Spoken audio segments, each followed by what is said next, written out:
केंद्र सरकार ने दिल्ली नगर निगम में सीटों की अधिकतम संख्या 250 निर्धारित कर दी है। इनमें से 42 वार्ड अनुसूचित जाति के लिए आरक्षित किए गए हैं। तो वहीं पहले दिल्ली के सभी 3 नगर निगमों सहित एमसीडी में कुल सीटों की संख्या 272 थी।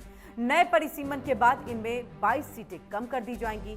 भारत सरकार के गृह मंत्रालय के संयुक्त सचिव आशुतोष अग्निहोत्री की तरफ से राष्ट्रीय राजधानी राज्य क्षेत्र दिल्ली सरकार के नाम जारी दिल्ली राजपत्र में कहा गया है कि दिल्ली नगर निगम अधिनियम 2022 के द्वारा दिल्ली नगर निगम में सीटों की कुल संख्या 250 निर्धारित की जाती है।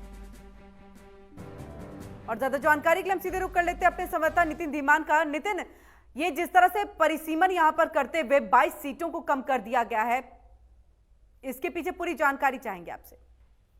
देखिए, जब ये तीनों एमसीडी होती थी, फिर इन तीनों एमसीडी को दिल्ली की इकट्ठा करके एक कर दिया गया केंद्र की ओर से जी। तो उसके बाद एक बैठक हुई थी, परिसीमन आयोग के अध्यक्ष भी थे, जियो वाले भी थे, और केंद्र की तरफ से भी एक टीम थी। उसमें ये निर्धारित किया गया कि इस हिसाब से 22 सीटें कम कर दी जाएंगी। तो कुल 250 सीटें अब निर्धारित की गई हैं, इससे ज्यादा नहीं हो सकती हैं।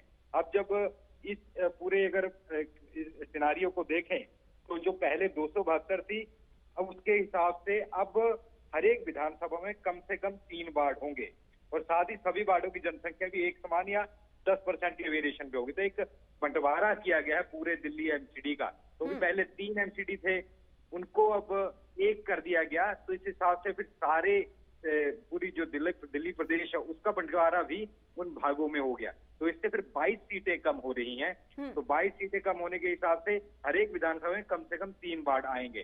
तो ये काफी पुराना एक मांग थी कि दिल्ली में परिसीमन हो, फिर से एक किया जाए, बंटवारा किया जाए, किस इलाके में कौन सी सीट होनी चाहिए। तो इसको लेकर बैठकें हुई, जिसमें डायरेक्टर ऑफ सेंसस ऑपरेशन भी थे, जियो स्पेशलिस्ट भी थे, एमसीडी भी थे, मुख्य चुनाव अधिकारी भी थे। तो 2011 में जो सेंसस हुई है, जनसंख्या हुई है, उसके आधार पर यह परिसीमन किया गया। तो इसका मुख्य कारण यही है कि पहले 3 निगम होते थे, अब उनका एकीकरण हो गया। तो कुल सीटें फिर अब 22 इस हिसाब से कम हो गई हैं। जी, बहुत बहुत शुक्रिया नितिन, तमाम जानकारी हम तक पहुंचाने के लिए। तो आपको बता दें कि बैठक के बाद ये बड़ा फैसला लिया गया है, और 2011 की जनगणना जो हुई थी उसके हिसाब से ये संख्या जो है यहाँ पर कम की गई है सीटों की, और तकरीबन 272 पहले हुआ करती थी, अब 250 हो जाएंगी और 22 सीटें यहाँ कम हुई हैं।